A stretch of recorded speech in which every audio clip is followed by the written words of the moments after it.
있습니다. 성경 말씀은 창세기 16장 7절부터의 말씀입니다.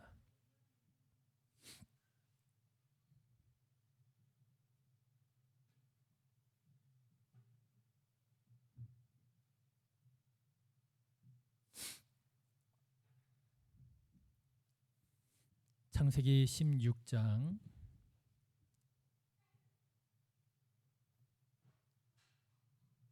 7절부터의 말씀, 7절부터 마지막 절까지 같이 읽겠습니다. 여호와의 사자가 광야의 샘물 곁 곧 술길 샘 곁에서 그를 만나 이르되 사라의 여종 하가라, 내가 어디서 왔으며 어디로 가느냐? 그가 이르되 나는 내 여주인 사례를 피하여 도망하나이다. 여호와의 사자가 그에게 이르되 내 여주인에게로 돌아가서 그 수하에 복종하라. 여호와의 사자가 또 그에게 이르되 내가 내 씨를 크게 번성하여 그 수가 많아 셀 수 없게 하리라. 여호와의 사자가 또 그에게 이르되 내가 임신하였은즉 아들을 낳으리니 그 이름을 이스마엘이라 하라. 이는 여호와께서 내 고통을 들으셨음이니라.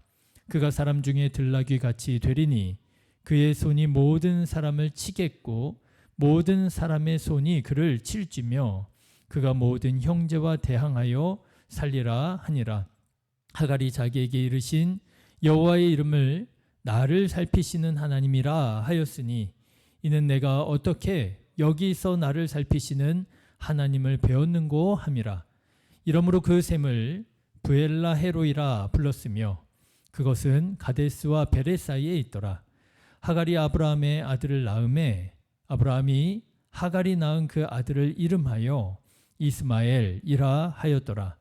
하갈이 아브라함에게 이스마엘을 낳았을 때에 아브라함이 86세였더라. 아멘. 지난 시간에 우리는 인간의 연약함을 보았습니다. 창세기 16장에서 우리는 그렇게 멋있는 신앙인이었던 아브라함이 그렇게 무책임할 수가 없는, 책임을 전가하는, 선을 긋고 자기는 뒤로 쏙 빠지려고 하는 그런 무책임한 모습을 보았지요. 그런가 하면 아브라함의 아내 사라는 함부로 하나님의 이름을 망령되게 일컫는, 남용하는 모습을 보았습니다. 이런 모습을 보면서 우리는 적잖게 실망하게 되지요. 하나님 잘 믿는다는 사람이 어떻게 이럴 수 있는가? 어떻게 이렇게 무책임하고 어떻게 이렇게 하나님의 이름을 함부로 사용할 수 있는가? 자, 그런데요, 여러분, 사실 저는 이 창세기 16장에서 정작 제 관심을 끄는 인물은 따로 있었어요. 그 사람이 누구냐 하면 바로 오늘 본문의 사라의 몸종 하갈입니다. 여러분, 1절의 말씀을 한번 보실까요? 16장 1절 같이 읽어보실까요? 아브라함의 아내 사레는 출산하지 못하였고 그에게 한 여종이 있으니 애굽 사람이요 이름은 하갈이라. 예. 저는 사실 창세기 16장 말씀을 읽으면서 이 하갈에 더 주목하게 되더라고요.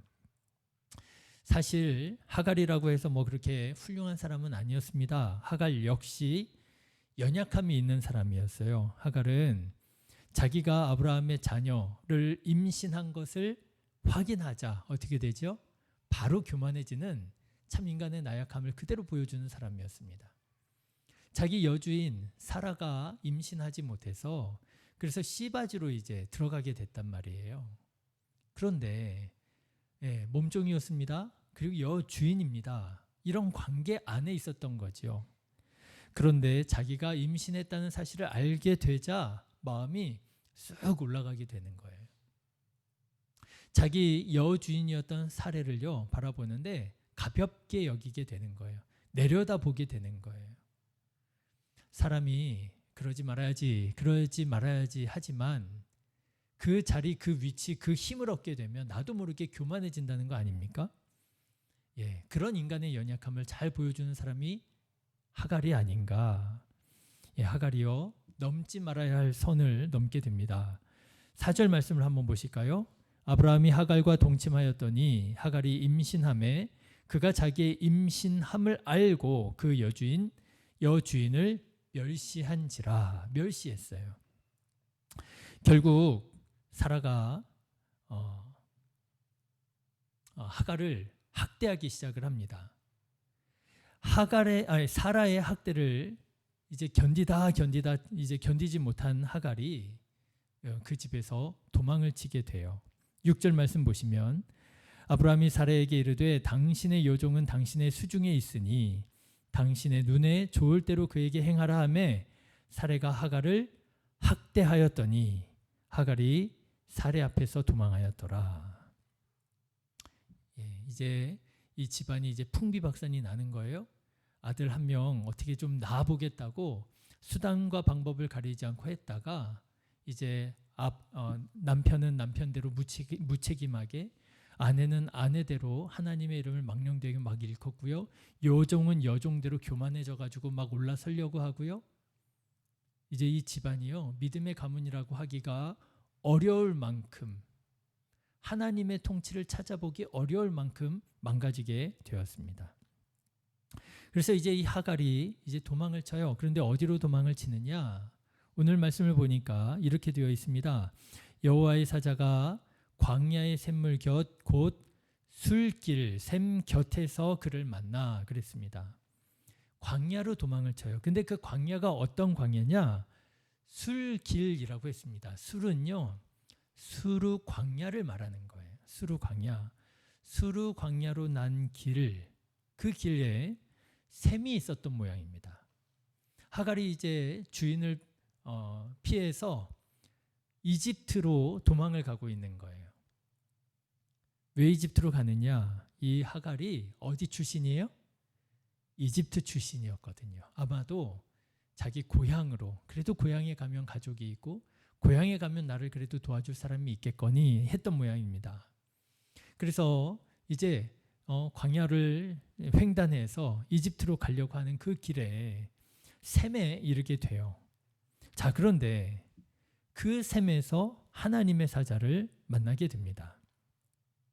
자, 근데 이 하나님의 사자가 하갈에게 있어서는 참 무서운 말씀을 하시는 거예요. 뭐라고 말씀하시느냐? 하갈을 부르시는데요. 하갈에게 8절 9절 같이 읽어보실까요? 이르되 사라의 여종 하갈아, 내가 어디서 왔으며 어디로 가느냐? 그가 이르되 나는 내 여주인 사라를 피하여 도망하나이다. 여호와의 사자가 그에게 이르되 내 여주인에게로 돌아가서 그 수하에 복종하라. 그렇게 말합니다. 자, 그런데 여러분, 이 말을 들었을 하갈의 마음이 어땠을는지를 한번 생각해 보십시오. 어땠을까요? 지금 주인을 피해서 도망가고 있어요. 그런데 하나님의 사자를 만났는데 이 하나님의 사자가 이렇게 말하는 거예요. 사라의 여종 하갈아, 내가 어디서 왔으며 어디로 가느냐? 여러분, 저는요, 만약에 제가 하나님의 사자에게서 이런 얘기를 듣는다면 저는 굉장히 서운하고 굉장히 듣기 싫었을 것 같아요. 왜요?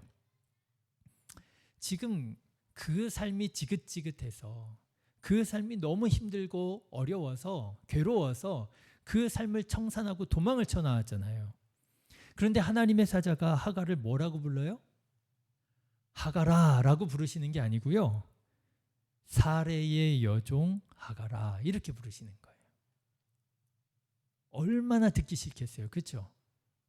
사라의 여종 하갈아. 그 지금 사라라는 이름은요, 듣고도 쉽지 않았을 거예요.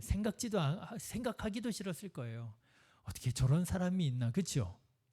어떻게 저런 사람이 있나? 그런데 하나님의 사자가요, 정확하게 그냥 하갈아 부르시는 게 아니라 정확하게 뭐라고요? 사라의 여종 하갈아 이렇게 부르시는 거예요. 그 얘기 들을 때 얼마나 서운할까요? 하나님, 내가 지금 그 삶이 싫어서, 내가 지금 그 삶을 청산하고자 내가 도망쳐 나왔는데 내 이름을 또 이렇게 불러주시는 거냐고. 그런데 9절의 말씀을 보면은요, 더 기가 막힌 말씀을 하십니다. 여호와의 사자가 그에게 이르되 내 여주인에게로 돌아가서 그 수하에 복종하라 이렇게 말씀하시는 거예요. 여러분, 이 당시에 종이 주인에게서 도망치는 것은요, 목숨을 걸어야 할 일이었습니다. 얼마 전에 이제 이것도 꽤 오래된 드라마인 것 같아요. 추노라고 하는 드라마 기억하십니까? 저는 사실은 한 편도 제대로 안 본 것 같아요. 그냥 이런 드라마가 있구나 제목만 아는데요. 근데 추노 이게 무슨 뜻인가 했더니 그게 그거라면서요. 도망간 노예를 잡아들이는 사람들, 그걸 추노꾼 뭐 이렇게 부르는 모양이죠. 예, 노예는요 도망가서도 안 되지만 일단 한번 도망가면 그거는 목숨을 내놓아야 될 일인 거예요. 잡히면 죽을 수도 있습니다. 뭐 우리나라에서는 뭐 여기다가 노비라고 뭐 이렇게 낙인을 찍고 그랬다면서요? 도망가다가 잡힌 사람은? 그런데 지금 하갈이 주인에게서 도망쳐서 지금 자기 고향 이집트로 도망가고 있는데 하나님의 사자가 그 하갈을 부르면서 하는 말이 사레의 여종 하갈아, 내 여주인에게로 돌아가라 그러는 거예요. 무슨 일을 당할 줄 알고요. 아니 돌아갔더니 자수하려고 집에 돌아갔더니 네가 감히 도망쳐? 하고 죽이면 어떻게 할 거예요? 낙인 찍으면 어떻게 할 거예요? 얼마나 두려운 얘기입니까? 그리고 제가 오늘 말씀을 묵상하면서 드는 생각이 하갈이 돌아가기가 참 어려웠겠구나라는 생각이 좀 들었습니다. 왜냐하면 지금 이 하갈이 하나님의 사자를 만난 이 곳이 어딘가 제가 이렇게 지도를 찾아봤더니요. 여기가 브엘세바, 이 아브라함이 있었던 이 브엘세바에서 이집트 정 가운데 있는 데예요. 이제 여기만 싹 지나가면은요. 이제 이집트 영토로 들어가는 겁니다. 출애굽기 15장의 말씀을 보면 출애굽하는 이스라엘 백성들이 이제 홍해바다를 딱 건넜을 때 장면이 나오는데요. 이렇게 나와요. 모세가 홍해에서 이스라엘을 인도함에 이제 홍해바다를 건넌 거예요. 그들이 나와서 홍해에서 나온 겁니다. 어디로 들어가요? 수르 광야로 들어가서 거기서 사흘길을 걸었으나 물을 얻지 못하고 이렇게 나옵니다. 그러니까 여러분 지금 이 하갈이 있는 곳이 어딘가 하면은요. 이집트 국경을 넘어서면 바로 있는 광야, 바로 거기에 있는 거예요. 이제 이 광야만 넘어가면 이집트입니다. 고향입니다. 그런데 하나님께서 바로 그곳에서 하갈을 딱 붙잡으시고요. 돌아가라 말씀하시는 거예요. 여러분 돌아가기 쉽겠습니까? 얼마나 갈굼을 당하고 그렇죠? 학대를 당하고. 제가 오늘 말씀 묵상한 중에 제가 이제 감정이입을 해서 하갈이라고 생각을 하고 한번 읽어보니까요. 딱 첫 번째로 떠오르는 이 답이요. 이런 대답이 떠오르는 거 있죠. 하나님, 너무 늦었습니다. 이거예요. 너무 늦었습니다. 내가 도망치기 전에 말씀하시든지, 그렇죠? 도망갈까? 나 진짜 못 살겠어. 그렇게 막 도망칠까 고민하고 있을 중에 하나님의 사자가 나타나서 도망가지 마라. 그러면 얼마나 좋아요. 그렇죠? 감당해야 할 뭐 그런 게 없잖아요. 아직 도망 안 갔잖아요. 아니 도망을 쳤더라도 변명하고 둘러댈 수 있을 만한 거리 정도 와가지고 하나님께서 너 돌아가라 말씀하시면 그러면 어떻게 해서든지 핑계를 대고 변명을 대고 저 도망간 거 아니에요. 저 잠깐 길을 잃었어요. 뭐 할 수 있잖아요. 그런데 지금 이게 몇 날 며칠 길을 왔는데 이제 조금만 더 가면 고향인데 거기에서 돌아가라고 말씀을 하시는 거예요. 하나님 이미 너무 늦었습니다. 돌아가기에는 어때요? 너무 많이 와버렸습니다. 자, 그런데 지금 하갈이 돌아가기가 무척 어려운 상황입니다. 그런데 오늘 말씀을 보니까 하갈이 하나님의 말씀을 듣고 돌아가요. 자기를 학대해서 도망쳐 나온 여주인 사레에게로 돌아갑니다. 이제 조금만 더 가면 고향 이집트인데 거기에서 유턴해가지고요. 자기를 학대하는 여주인 사레에게로 다시 돌아가는 거예요. 어떻게 돌아갈 수 있었을까요? 보통 사람이 한번 선을 딱 넘어버리면 참 돌이키기가 어렵잖아요. 감정을 주워 담기가 어렵잖아요. 사건을 수습하기가 어렵잖아요. 그런데 하갈은요, 수습할 수 없는 짓을 했는데 다시 여주인에게로 돌아가는 거예요. 어떻게 돌아갈 수 있을까? 자, 그런데 여러분, 여기에서 저는 한 가지 주목할 만한 것을 발견하게 되었습니다. 하나님의 사자가 하갈을 딱 만났는데요, 하나님의 사자가 이 하갈의 이름을 불러주시더라는 거예요. 여러분, 우리가 방금 전에 봤죠? 하나님의 사자가 뭐라고 불렀다고요? 듣기 싫게, 그죠? 사레의 여종 하갈아, 이렇게 불렀다는 거 아니에요? 아우, 내가 그 삶이 싫어서 내가 도망쳐 나왔는데 그걸 또 굳이 꼬집어서 그렇게 말씀하시나? 듣기 싫게 들으면 듣기 너무나도 싫을 수 있어요. 그런데요, 하나님의 사자가 하갈의 이름을 불러주시더라는 거예요. 사레의 여종 하갈아, 이렇게 불러주시더라는 거예요. 이게 참 의미 있습니다. 왜냐하면 이전까지 아브라함과 사레, 이 하갈의 주인이었던 아브라함과 사라는 대화 중에 자기 몸종 하갈의 이름을 부르지 않습니다. 여러분, 2절 말씀 한번 보실래요? 2절. 사레가 말합니다. 같이 읽어볼까요?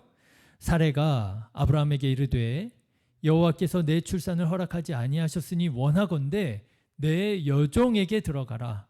내가 혹 그로 말미암아 자녀를 얻을까 하노라 하매 아브라함이 사레의 말을 들으니라. 여러분, 하갈의 이름이 나와요, 안 나와요? 안 나와요. 뭐라고 불러요? 내 여종이라고 나옵니다. 그로 말미암아라고 나옵니다. 이름이 나오지 않아요. 여러분, 5절도 한번 보실래요? 5절 같이 읽어볼까요? 시작. 사레가 아브라함에게 이르되 내가 받는 모욕은 당신이 받아야 옳도다. 내가 나의 여종을 당신의 품에 두었거늘 그가 자기의 임신함을 알고 나를 멸시하니 당신과 나 사이에 여호와께서 판단하시기를 원하노라. 여러분, 하갈의 이름이 나와요, 안 나와요? 안 나오지요? 나의 여종이라고 나오죠? 그가라고 나옵니다. 이름이 나오지 않아요. 그런데요, 사라만 그런 게 아닙니다. 아브라함도 그렇습니다. 6절 말씀 한번 보실까요? 같이 읽어보겠습니다. 아브라함이 사라에게 이르되 당신의 여종은 당신의 수중에 있으니 당신의 눈에 좋을 대로 그에게 행하라 하매 사레가 하갈을 학대하였더니 하갈이 사레 앞에서 도망하였더라. 여러분, 아브라함이 하갈의 이름을 불러요, 안 불러요? 안 불러요. 여러분, 말씀을 보니까요, 아브라함도 사레도 하갈의 이름을 부르지 않습니다. 여러분, 이름이 뭐지요? 이름은요, 그 사람의 모든 것을 다 담은 상징이에요. 그 사람의 존재를 의미하는 것입니다. 특별히 이 이스라엘 문화에서는 이름은 그런 거예요.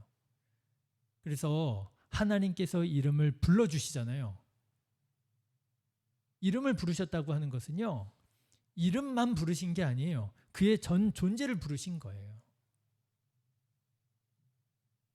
하나님께서 아담아 아담아 내가 어디 있느냐 찾으시잖아요. 하나님께서 아담이 어디에 숨어 있는지를 몰라가지고 찾으시는 게 아니죠. 뭘 부르시는 거예요? 아브라함의 전 존재를 부르시는 거예요. 너 왜 타락했느냐? 너 왜 범죄했느냐? 왜 먹지 말라고 한 선악과 따먹었느냐? 너의 영적인 위치, 너의 존재가 어디에 있느냐? 마찬가지입니다. 그런데 아브라함과 사라가요, 하갈의 이름을 부르지 않아요. 다시 말하자면 하갈의 존재를 인정하지 않아요. 하갈의 인격을 존중하지 않아요. 하갈은 뭐예요? 그저 자기 소유물일 뿐인 거예요. 군대 가면 병인 경우에 1년에 한 번씩 유격 훈련을 받습니다. 그런데요, 유격 훈련이 진짜 그렇게 싫을 수가 없어요. 제가 언젠가 한번 말씀드렸던 것 같은데, 제가 신병 훈련을 받고 자대 배치를 딱 받은 지 얼마 되지 않아서, 그러니까 군기가 잔뜩 들어있을 때잖아요. 여담인데요. 그때 한참 유행하던 그 가요 중에 제가 누군지는 모르겠는데요. 가수 누군지는 모르겠는데 야야야야 뭐 이런 노래가 있었어요. 아세요? 소영 집사님 알죠? 몰라요? 하여튼 그런 노래가 있었어요. 야야야야 뭐 이런 게 있었어요.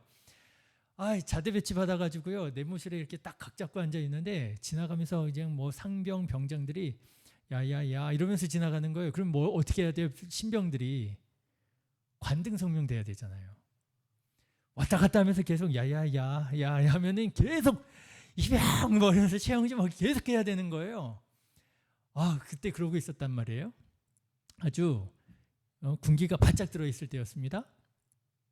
그런데 어느 날 갑자기 그렇게 장난치고 뭐 그냥 내무반에서 왕노릇하던 상병 병장들이요, 갑자기 막 얼굴이 안 좋아요. 왜 그런가 그랬더니요, 유격 날짜가 잡힌 거예요. 유격 날짜가 잡힌 날로부터 표정이 안 좋아요. 유격장에 가는데요, 진짜 저는 이제 그때까지는 신병 교육에 군기가 들어있으니까 그리고 유격이라고 하는 게 뭔지도 모르니까 그냥 뭐 이렇게 분위기만 살피고 있었잖아요. 근데 이제 두 돈 반 카고 이제 그 짐칸에 실려서 이렇게 가는데 제가 그때 알았어요. 도살장에 끌려가는 소들의 표정이 이렇겠구나. 소형기를 딱 잡고 이렇게 가는데요. 이렇게 눈치를 보는데 다 막 그냥 완전히 얼굴이 구겨져 있어요. 유격장에 갔습니다. 근데 유격장에 가니까 뭐 CS복이라고 막 너덜너덜한 옷 나눠주고 화이바를 주는데 뭐 화이바에 뭐 계급장도 없어요. 숫자만 있어요.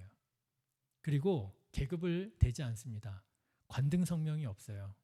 그냥 그 숫자에다가 올빼미예요. 제가 지금도 기억나요. 212번이었거든요.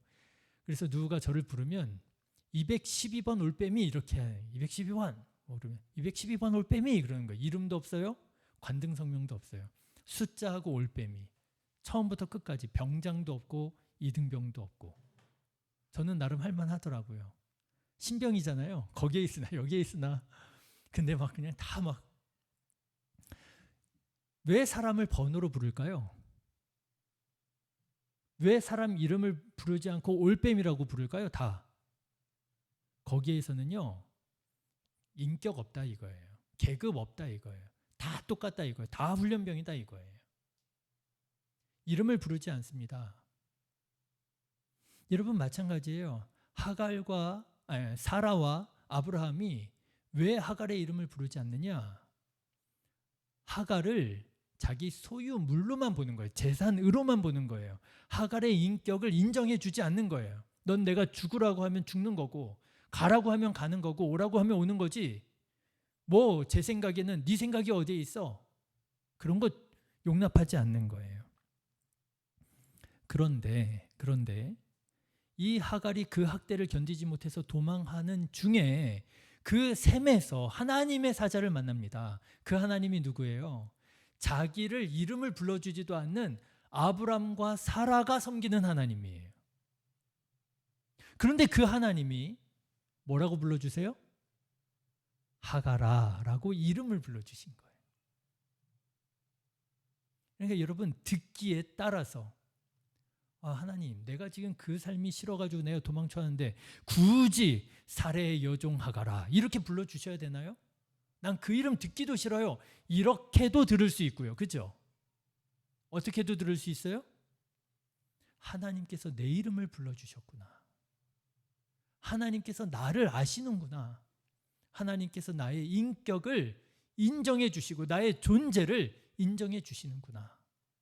그렇게도 들을 수가 있는 거예요.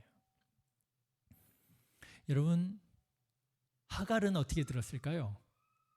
하갈은 첫 번째가 아니라 두 번째로 들었던 모양입니다. 하갈이요, 하나님의 사자를 만나고요, 감동을 받았던 모양이에요.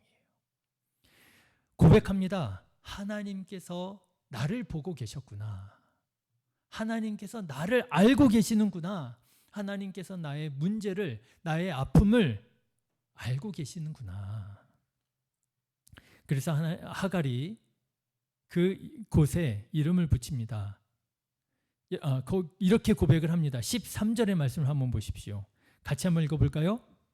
하갈이 자기에게 이르신 여호와의 이름을 나를 살피시는 하나님이라 하였으니 이는 내가 어떻게 여기서 나를 살피시는 하나님을 배웠는고 함이라.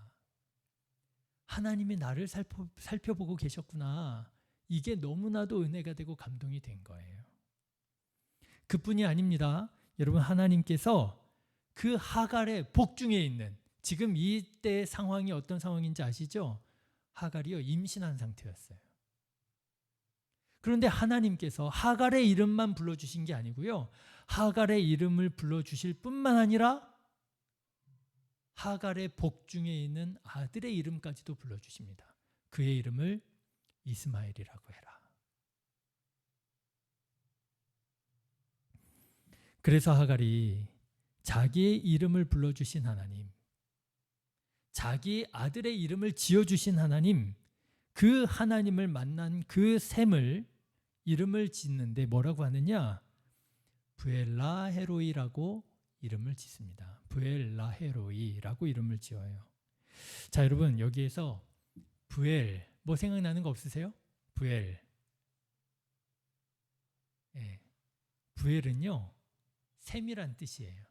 브엘 세바. 브엘은 우물, 셈이란 뜻이고요. 세바는 7. 그래서 브엘 세바는 아마 7개의 우물이 있는 곳이었을 거다. 이렇게 우리가 알 수 있잖아요. 브엘 라헤로이도 마찬가지입니다. 브엘, 셈이라는 뜻이에요. 우물이라는 뜻이에요. 라헤로이라고 하는 뜻이 뭐냐 하면은요, 살아계신, 로이, 그래서 나를 보시는 이란 뜻이에요. 살아계셔서 나를 보고 계시는, 나를 살피시는 하나님의 우물이라는 뜻이 브엘라헤로이라는 뜻입니다. 그리고 하나님께서는 이렇게 하갈의 이름을 불러주실 뿐만 아니라 약속의 말씀도 주시죠. 그게 바로 10절부터 12절의 말씀이잖아요. 여호와의 사자가 또 그에게 이르시되 내가 내 씨를 크게 번성하여 그 수가 많아 셀 수 없게 하리라.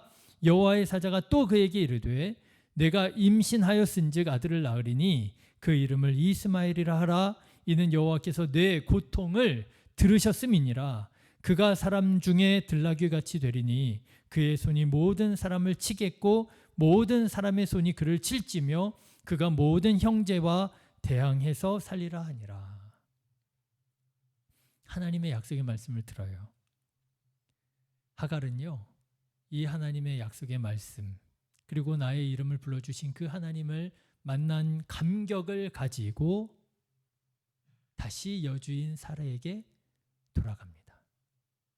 뭐가 기다리고 있을지 몰라요. 어떤 고난이 기다리고 있을지 몰라요. 또 어떤 학대를 당할는지 몰라요. 그런데도요, 이 은혜로, 이 감동으로, 이 말씀으로 하갈은 다시 주인에게로 돌아갔던 거죠. 여러분, 저는 바라기는 우리 신의교회 성도님들도 브엘라헤로이의 하나님을 경험하게 되시기를 주님의 이름으로 축원합니다. 살아계신 하나님께서 지금도 우리를 보고 계시는 줄 믿습니다. 하나님께서 우리의 이름을 알고 계실 줄로 믿습니다. 하나님께서 하나님의 손바닥에 이름을 새기셨다 그러잖아요.